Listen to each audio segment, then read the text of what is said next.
ఒక పార్టీకి అధ్యక్షుడిగా ఉన్నారు మీరు. మీ పార్టీ యంత్రాంగాన్ని మొత్తం కదిలించండి, తీసుకురండి. క్షేత్రస్థాయిలో ప్రభుత్వం అందిస్తున్న వరద సహాయంలో మీరు కూడా రండి, పాల్గొనండి. మీ వంతు మీరు సహాయం చేయండి ఆర్థికంగా.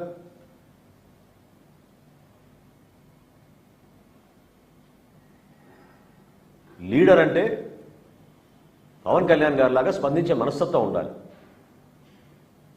అంతేగాని కాగితాలు పట్టుకుని ప్రెస్ దగ్గర ఊగిపోతే ఏం మాట్లాడుతున్నారో అర్థం కాని పరిస్థితుల్లో అదొక షోమెన్షిప్ లాగా మిగిలిపోతుంది.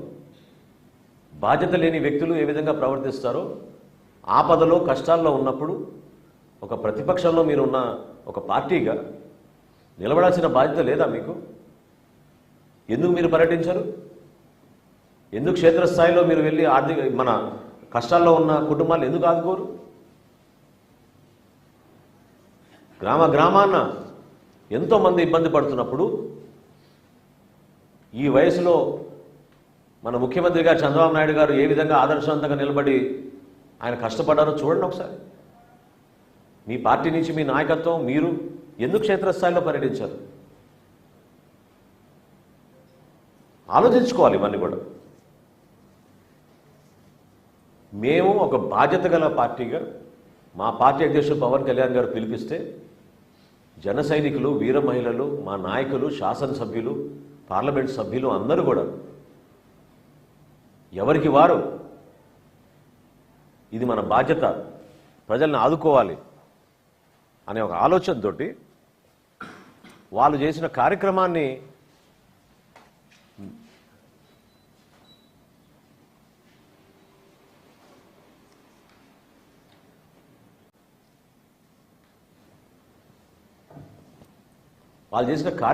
మీరు గుర్తించి ఒప్పుకోవాలి. నందలూరు మండలంలో పులపత్తూరు, మందపల్లి, తోగురుపేట ఈ గ్రామాల్లో అందరికన్నా ముందు అన్నమయ్య ప్రాజెక్టు కూలిపోయినప్పుడు వెళ్ళింది మా జన సైనికులు. అధికార యంత్రాంగం కన్నా ముందు వెళ్ళారు, సహాయక కార్యక్రమాల్లో పాల్గొన్నారు, ఎంతోమందిని రక్షించారు.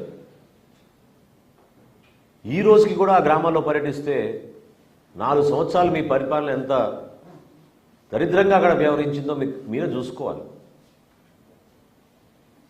ఖచ్చితంగా త్వరలోనే రాష్ట్ర ప్రభుత్వం ప్రతి ఒక్క కుటుంబాన్ని ఆదుకోబోతోంది.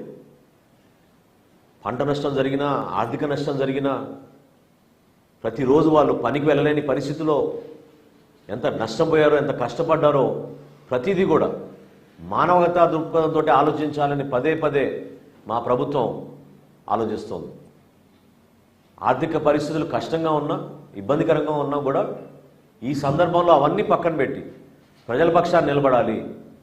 కూటమి ప్రభుత్వం కేవలం ప్రజలకి సేవ అందించడానికి కోసం, మెరుగైన పరిపాలన అందించడానికి కోసం పొరపాటు లేకుండా ప్రతి కుటుంబాన్ని గుర్తించి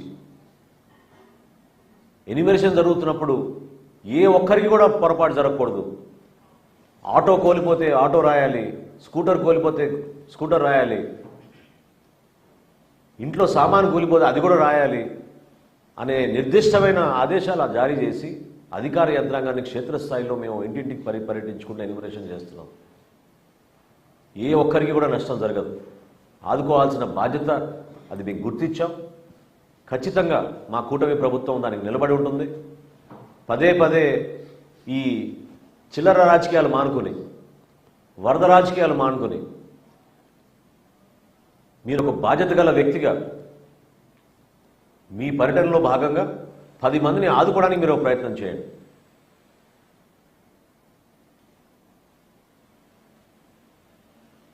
రాబోయే రోజుల్లో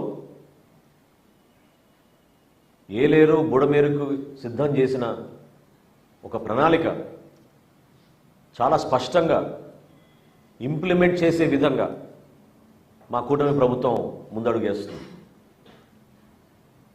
ఇంకొకసారి ఇటువంటి పరిస్థితి రాకూడదు, ప్రజలు ఇబ్బంది పడకూడదనే ఆలోచనతో, షార్ట్ సైట్ ఆలోచన కాకుండా లాంగ్ టర్మ్ ఆలోచనలతోటి ఒక మంచి ప్రణాళికతోటి సిద్ధం చేసుకుని మేము ముందుకెళ్తున్నాం. అందులో ప్రతి ఒక్కరు కూడా భాగస్వాములు అవ్వాలి. ఉప ముఖ్యమంత్రి గారు పవన్ కళ్యాణ్ గారు ఎంత ఆదర్శవంతంగా నిలబడ్డారో ఆ విధంగా రాష్ట్ర ప్రజలందరూ కూడా కలిసి రావాలి, ప్రజల్ని ఆదుకోవాలని మనస్ఫూర్తిగా ఈ సందర్భంగా కోరుకుంటున్నాను.